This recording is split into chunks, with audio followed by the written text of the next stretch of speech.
Who the hell can wait till morning?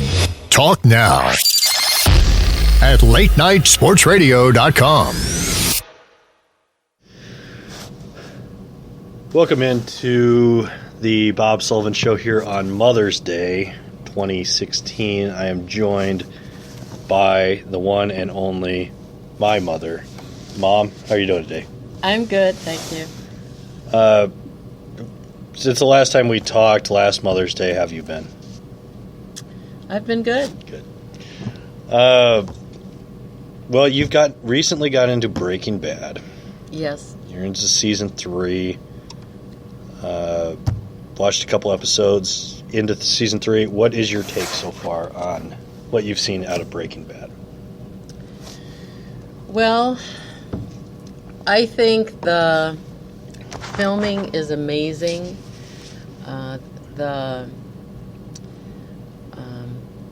The landscapes are absolutely beautiful.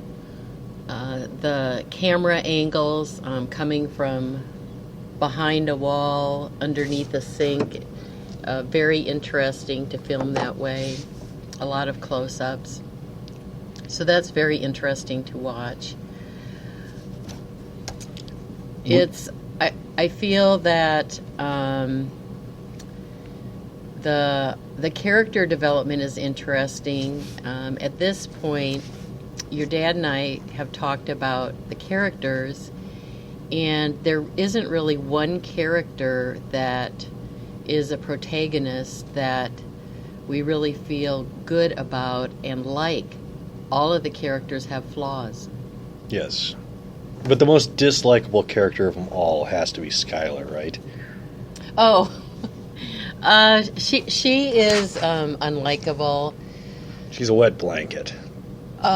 She's very bossy, and at the very beginning, Walt, he always had that sad sack expression on his face, and you felt like he was in control in his classroom.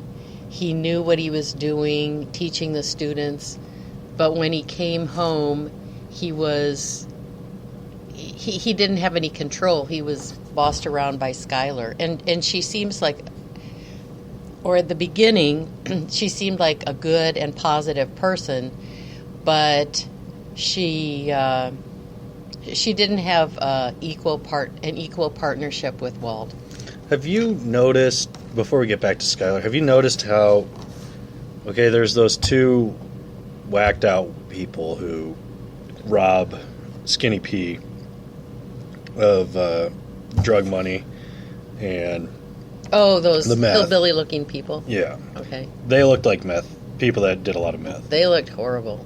Skinny P looks like he does meth. Combo does a little bit, but he's not really skinny, and he doesn't have, missing teeth or anything. He doesn't look fully methed out. No, he doesn't look drawn. But there's, I guess the drug dealers, I've gotten this perception of what people who do meth look like. And other than those two robbers and Skinny P, you never really saw, I guess, the methed out people that you see in Omaha or Iowa that blow up a meth lab in their basement. Yeah, the ones, and then you see their mugshot. No, aside from that couple, you really don't. Mm-hmm. It's kind of sad. It just makes it, it's an interesting way to, you got, obviously, Tuco and all these, drug dealers. Have you met Gus? Yes. Okay, Gus Fring. Yeah. It's the world of meth that I didn't know existed, that there was actually classy people in the world of meth. I didn't know that existed. I understand classy chicken restaurant people. Yeah, I understand that it's a TV show, but I'm kind of I would assume from the bottom to the top, those people would all look like the ones that robbed Skinny P. Well, it seems like the people who are running it must not be on meth, because otherwise they wouldn't be in control like that. They would be addicted to. I do think now that Gus is involved and the meth is going out to different states. They haven't showed any of the meth addicts who are buying it, so that is very distanced from the new lab, the manufacturer. So that's, I don't know if that will come, but it is the actual sales and the actual addicts are not shown at this time. What is it, Pollos Hermanos? Or Yes, the Chicken Brothers. have you heard that I don't know if they are or they are actually creating a real Pollos Hermanos because of that TV show? No. Would you eat there, knowing that meth may or may not be sold or transported on trucks there? I might give it a try, assuming that it's just people who are trying to capitalize on the name if they serve grilled chicken, because you're out on the fried chicken. I really like grilled chicken better, especially a grilled chicken salad. So if that was on the menu and Pollos Hermanos came to Omaha, I think we would give it a try and have our picture taken in front of the sign or something. What is your perception? How many episodes are you into season 3 right now? We're near the end. We have only 3 episodes left. We've really been zooming along. You're really into the binge watching now. We are. So you saw Jesse in the hospital, right? Yes. What was your take on Saul Goodman in the hospital? With spoiler alert for people out there, opening up options if Jesse spills the beans about Hank, and Walt not understanding what that meant. Did you understand what that meant? Refresh my memory on what the options were. I remember him? I remember the conversation, but I don't remember so much the options. Well, Saul is definitely a problem solver, a very creative problem solver, and he has Mike on his team, and so I think that's what Saul does. Is there any characters that you've met? So you did it a little differently. Pretty much everybody I know has watched Breaking Bad and then Better Call Saul. You started watching Better Call Saul after Mad Men ended, right? Or during one of the off seasons of Mad Men. Right. So you've done it kind of in reverse fashion. Is there anybody that you've met in Better Call Saul that you like better in Better Call Saul than you do in Breaking Bad? Or like better in Breaking Bad than you do in Better Call Saul? Okay, so there would be Saul and Mike, and who else? Tuco, pretty much the same character, but they're all pretty much the same character. But well, I feel like Saul is definitely more of a sympathetic character in Better Call Saul. He's not the over-the-top shyster kind of lawyer that he is in Better Call Saul. I guess the whole purpose of Better Call Saul was to explain how he got that way. If you just saw Breaking Bad, you wouldn't think of him of somebody who really tried to do it the right way. You would just assume that was always his business plan. You wouldn't know about the relationship with his brother, how he tried to fit in with his brother's firm, how he was trying to please his brother and have his brother be proud of him, and how the brother rejected him. One thing I was disappointed in was to find out that Kim wasn't in Breaking Bad, because I like the character of Kim, Jimmy's girlfriend in Better Call Saul. I think with Well, do you think with the way Better Call Saul's going, it's a little lighter, but with the way Breaking Bad has gone so far and the way it ended up, how it goes, it keeps getting darker and darker and darker and darker. Oh, I didn't know it was getting darker and darker, but... You didn't feel that with Breaking Bad? Or I guess more intense, I guess.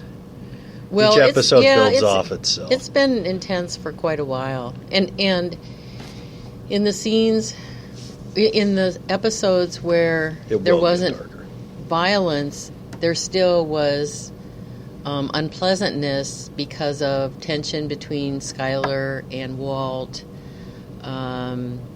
tension between Skyler and Marie,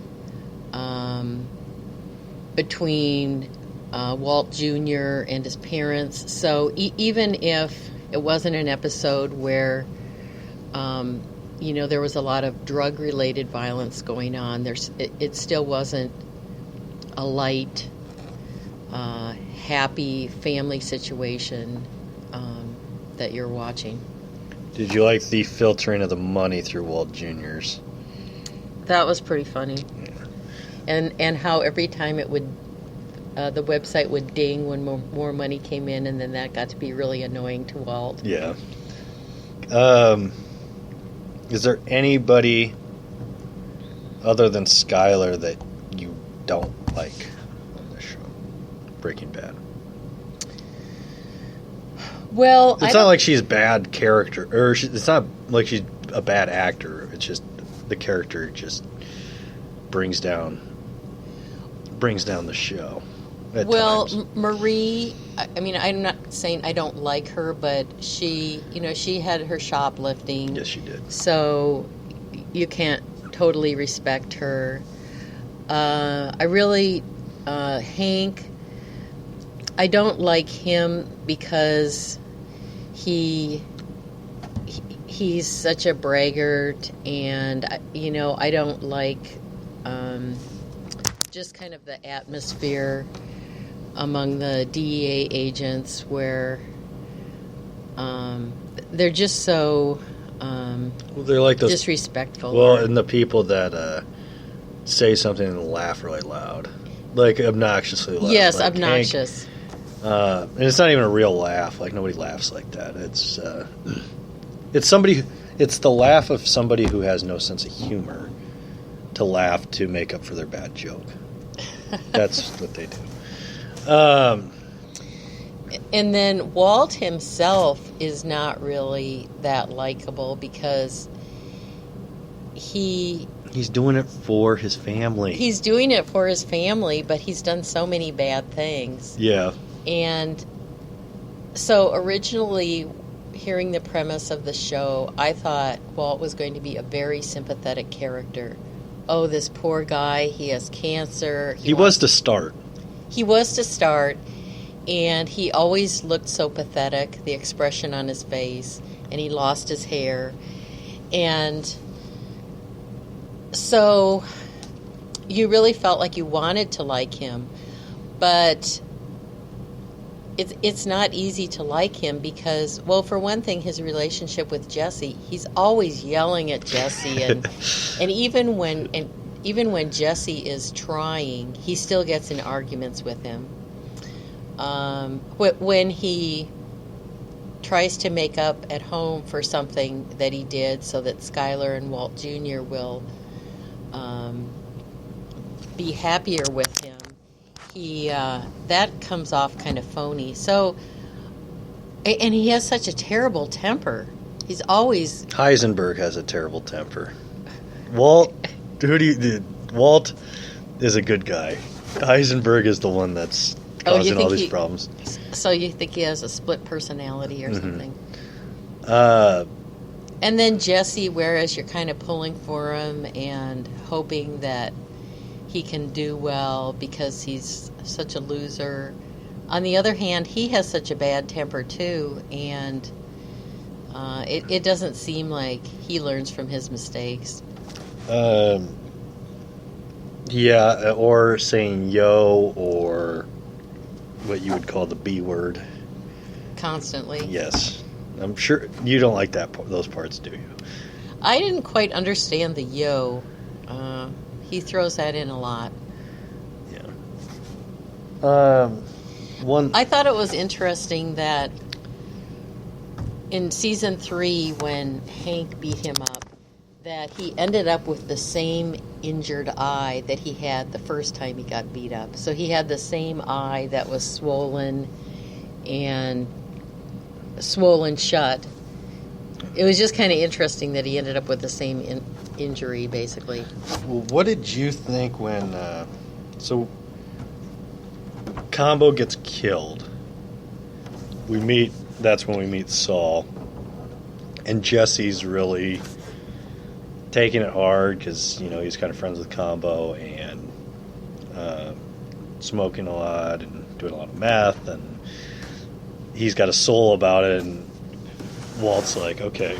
So they're meeting with Saul, and Walt's trying to figure out, okay, what do we do about this? How do we cover our tracks? And this is basically calling it a mishap or a bump in the road, and Jesse doesn't like that. What was your impression of Saul the first time you met him in Breaking Bad in that scene? Well, I guess that wasn't the first time you met him, but what was your impression of Saul the first time you met him in Better Call Saul versus Breaking Bad? Well, completely different, like two different people altogether. Because the shyster thing, and right, and he has doesn't he have the Constitution on the wall behind his desk with some pillars?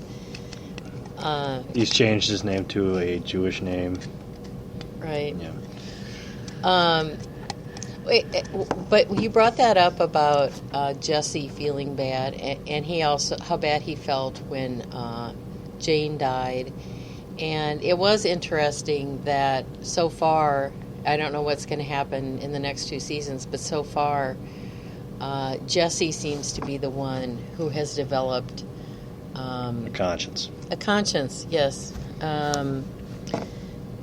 Who has what's gone on has really affected him, and he can't just go past it and put it behind him. Whereas you think that would happen more with Walt. And by the way, I do want to say the violence really bothers me. I know it's about drugs, so it's there, but I do end up closing my eyes a lot. Well, yeah, it's...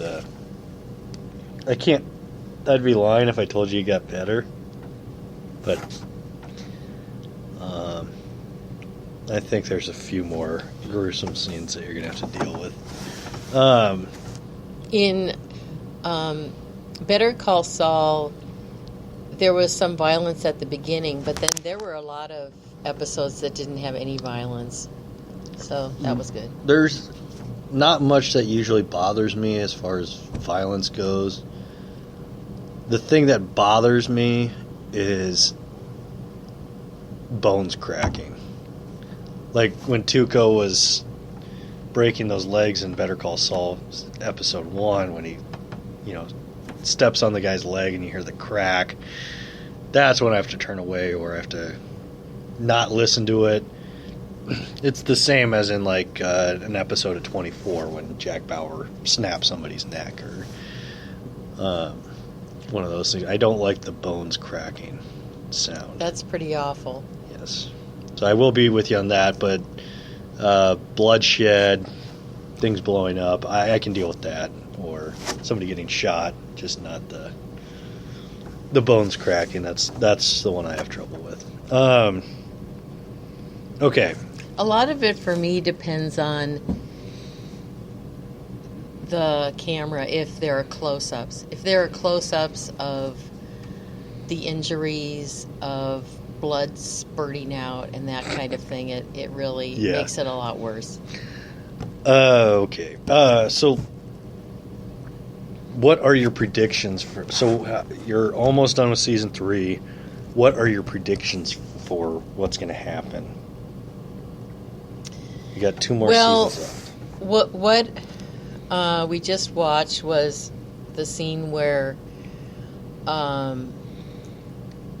Skylar offered to Marie that she and Walt would pay for physical therapy for Hank because the insurance wasn't going to cover the best physical therapy.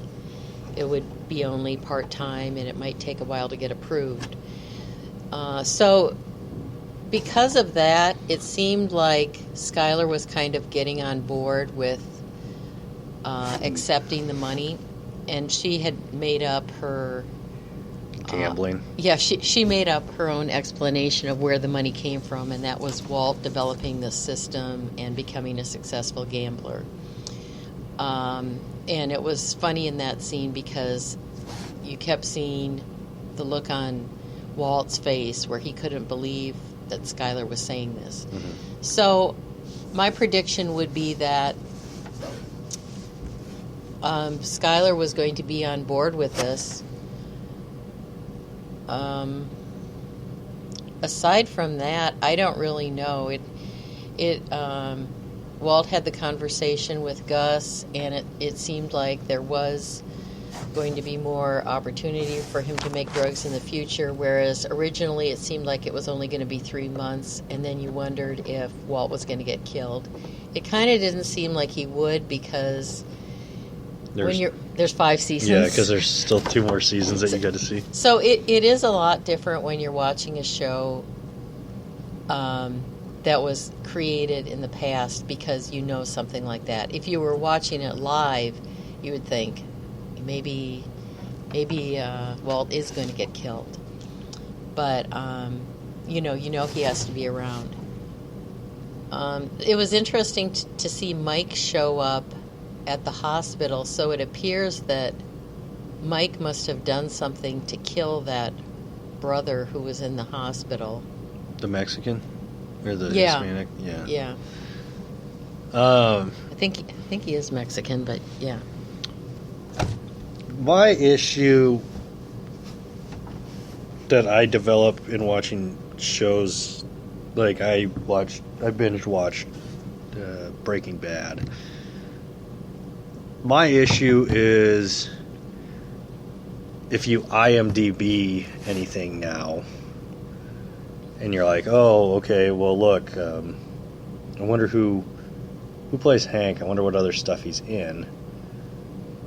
You can't just type in, like, the actor's name because you don't know or at the time you don't know the actor's name, or not specifically Hank, but if there's another character throughout the show and then you go to that episode index, you're like, oh, well, they're going to be in this for 7 more episodes. So you know that Hank's going to recover. Yeah, Hank's going to be there for, 7 more episodes. And it's like, well, that's too bad. Or it's like, well, I wish I hadn't known that. Amazon Prime has this. I wish every other streaming thing has it, where it has a hookup to IMDb where whoever's in that scene, you can just pull up a little log and it'll show you, okay, these people are in this scene, and that's it. Oh, that's nice. So then you don't get more information than you want. Right. So you can be like, oh, Lorenzo Lamas is in this scene or something like that, or Scott Baio's in this scene. You don't have to worry about saying like, oh, this person's going to die in the next episode, basically, or this guy's only in it for 1 episode, so you'll never see him again. So that's the nice thing about it. That does sound nice. Sounds like a big improvement.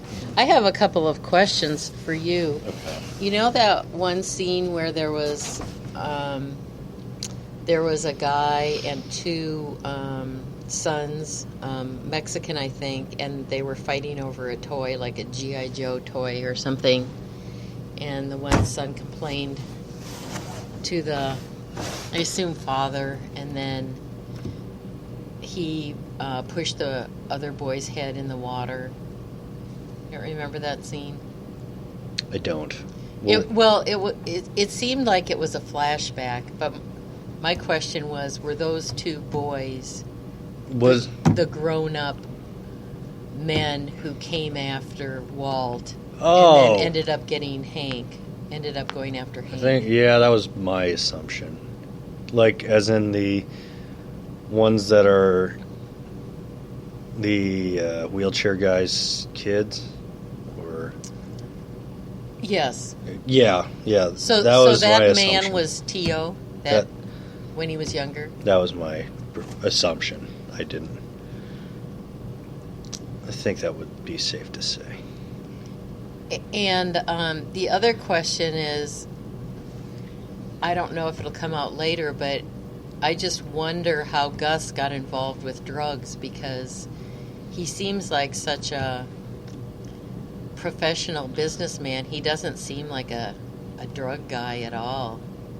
Do you know if that comes up later? Any kind of explanation of how he got into drugs? I believe there is a conversation between him and Walt about it. Did you think it was pretty funny how they packaged the meth in those buckets of chicken nuggets? I think it was chicken batter. Chicken batter, yeah, that was... the crystal blue in there. Mm-hmm. Yeah. Just slide one in each bucket. Well, a couple more things. Got about 10 minutes or so. So looking at... Actually, a really quick question. There was a theory out there that people are getting... So you're watching Better Call Saul week by week, right? You're not just recording a bunch and then watching them all. Week by week, right. Okay. I think it's done for a while now, though. Yeah. But the theory is people who binge watch people are getting dumber by binge watching shows versus watching them week by week, because you just go on to the next episode. You don't process what you just watched. You always used to say that TV makes you stupid, it might turn your mind to mush. That's not true. That is not true. If you have that week between shows, you have that time to think about. So it's only binge watching, is that binge watching turns your brain to mush. Do you agree? Like, how much time do you process that show between you watching? Like, I don't do it. Well, I guess I would ask, how important is that show in my whole life? So does it really matter if I process it? I think Breaking Bad should be very important in your life.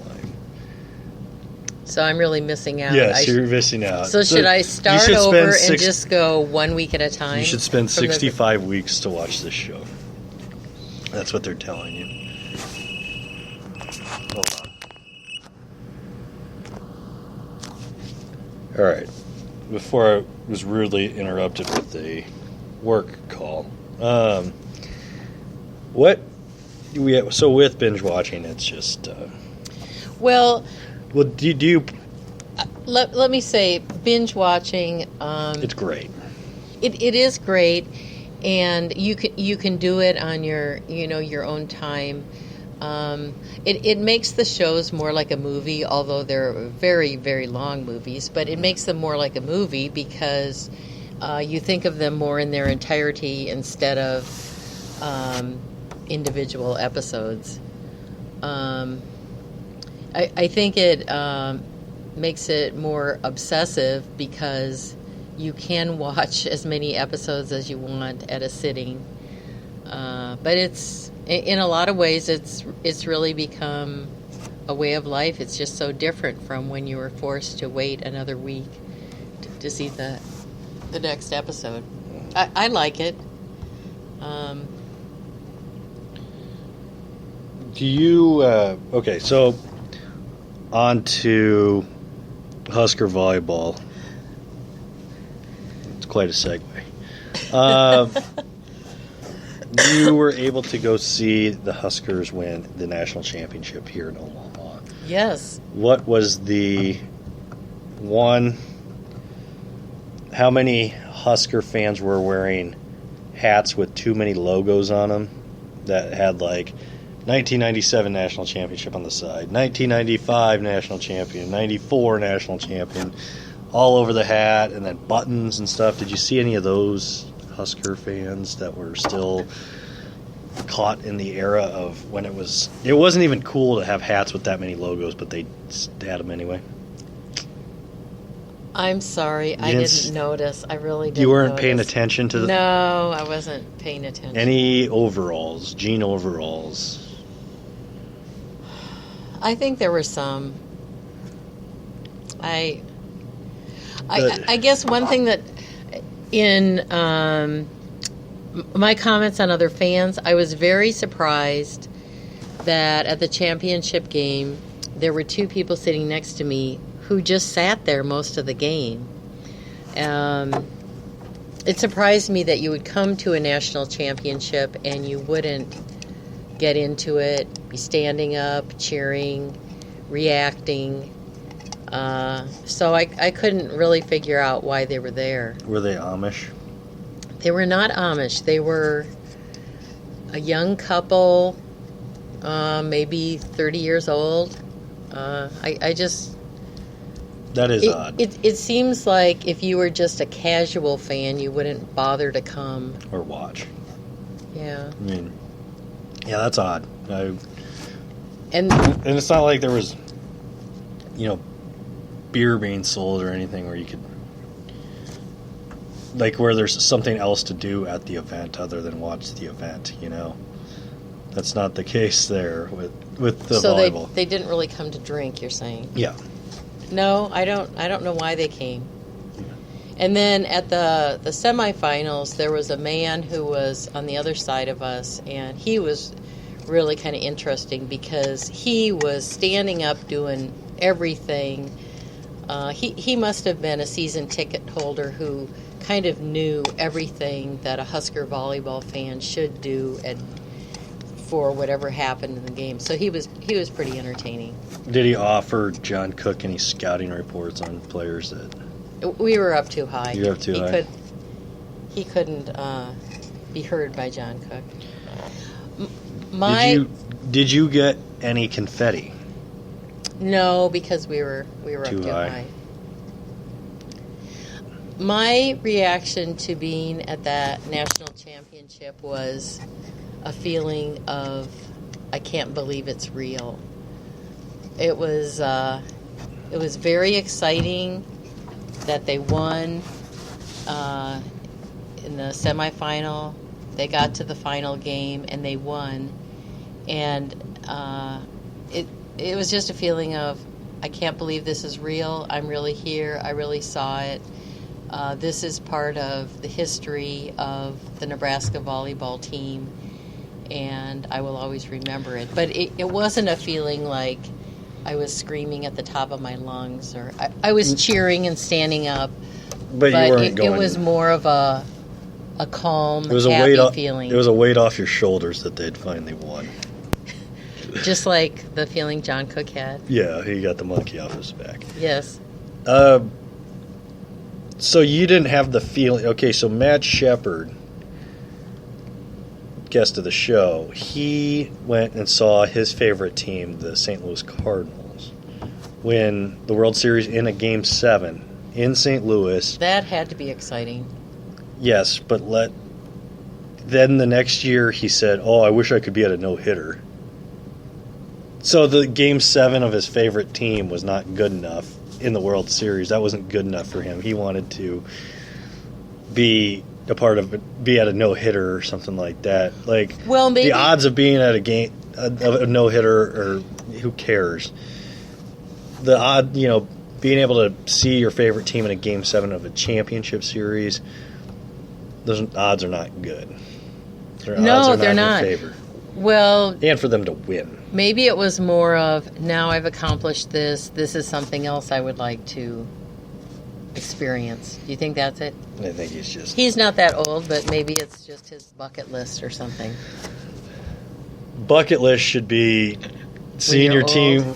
Oh. Bucket list should be your team winning Game 7 at home and you're there. I think that, especially with the way they won the World Series, because that team, they shouldn't have won the World Series. Oh, back to Nebraska volleyball. Yes. It was very exciting that it was at Omaha and that the crowd was mostly Nebraska fans. That was amazing. Who did they play? Texas. That's right. Do you think that helps get Husker football fan over Texas ruining the Big 12? Probably not. Yeah. What would you trade any of the volleyball success for success in football? Or have you checked out on football? I wouldn't say I've checked out, but I'm not as interested in it as I used to be. The years when Bo coached just got to be so disappointing, and his anger and bitterness and his tirades, those just got to be too much. So I really felt like those took a toll, and I still have hopes that Mike Riley can turn things around, but last year was pretty disappointing. I still like the players and I root for them, but I don't feel a real passion for it. I feel more of an obligation. Yeah, it does feel like that. I'm sick of the fans. Demanding fans? Yeah, and I get it, when it's 60 of these fans will tweet at some 17-year-old kid, hey, you're an idiot for not coming to Nebraska. I get that happens at every school. However, Nebraska has a bigger fan base, which leads to... it's if there's obviously going to be more murders in Chicago than there are in Grand Island, Nebraska, just because there's a bigger base of people. So there's going to be more idiots because the percentage of idiots is probably the same as every other place, but just because there's such a big fan base that, if Louisville fans or West Virginia fans are tweeting at their favorite player, it's not going to be, however many Nebraska fans there are, the 7 million Nebraska fans that there are nationwide or whatever it is. So that's the thing but since we live in Nebraska, we're around all those idiots, and I just get sick of all of them. Actually, one of them used to work here occasionally, that used to work where we are right now, but it's just, the fans get tiresome, the people at the paper get tiresome too. And one of the humorist columnists gets tiresome as well. But we'll leave those names off of this podcast. I will bring those. Probably best. I'll bring those up on another podcast. Well, I do wish the team well. I hope the team does better this year. But I don't feel so much live or die Nebraska football. Yeah, it's kind of whatever. It's there's a game today. Whatever. That's where I'm at. I've gotten more involved in Oklahoma football. Yes. Because, as you know, your sister Eileen went to Oklahoma. I did. Interestingly enough, she doesn't follow, but I started following Oklahoma football when she was there, and I guess one thing that helps with that too is Bob Stoops was the coach when she was there, and he still is. And continuity and having a respected coach who stays for a long time, that helps a lot for me. He does have his blow-ups on the sideline like Bo, too. Not as much, nothing like Bo. He does express anger, but he hasn't been so... I think Bo, yes, he had his bad moments. His problem was he got caught early. I think he turned out to be pretty mean. No. He got caught by cameras early. So they always put the camera on. Yeah, so then they're like, okay, we got to see when... Yeah. So, let's see what Bo's doing now. Yeah, and so he got a bad call. Yeah, they show it after every play. Yeah, that's true. Again, throughout 60 plays of a game, if you show him 15 times, 9 of those times he's probably going to be berating one of his coaches or players. And, I'm not saying Tom Osborne, but, Osborne didn't do that all the time, but I'm sure he did it once in a while, but he just had this squeaky clean image and there wasn't as many cameras back in his day. Probably true. For Oklahoma, I think Mike Stoops got more out of control, but I believe last year they put him up in the booth. Maybe that was why. Yeah. But the best Husker moment of all time was when Bill Callahan gave the throat slash to the ref. Was that better or worse than anything Bo did? Where would you put that on the Bo meter for things he did? Scale of 1 to Bo. I don't understand your meter. So with Bo, I would have to say it was cumulative. It wasn't just one incident. It was an accumulation of all the things he did that it got to wear on you. And I think it really affected his players because your coach is so completely out of control, has lost focus on the game. All he's thinking about is yelling at players or the ref. He's not even in the game anymore, and a lot of times he took his players out of the game too. Yeah. I still miss it though. I mean, I missed watching him. The theatrics. Yeah, and the veins popping out of his neck, and the throwing or swinging the hat at the referee. I mean, that's classic moments. Yeah, classic moments in Husker history that we need back. Well, I have to tell you something. So. I heard in the last few days regarding Creighton basketball that Maurice Watson will be coming back, and Maurice Watson's nickname is Mo. So your dad told me Mo's coming back, and I misheard him, and I thought he said Bo's coming back. And so for a moment I was pretty upset. I couldn't figure out how it could happen, but I did not want Bo coming back. Yeah, that's too bad. It is good that Mo Watson. It is good that Mo's coming back. Best interest for him, too. Well, Mom, on that note, thank you very much for being on. Happy Mother's Day. I love you. I love you, too. Do you want to tell everybody where we can find you on Twitter? Because this is how I end every show. Oh, well, I'll have to disappoint you. I am not on Twitter. Not on Twitter. Maybe next year. Maybe next year, to follow Bo Pelini. Probably not. Well, thank you for having me on the show, and happy Mother's Day to all mothers who are listening. Yes. And maybe fathers who are buying gifts on behalf of their kids for their mothers. Oh, that would never happen, would it? I don't think so.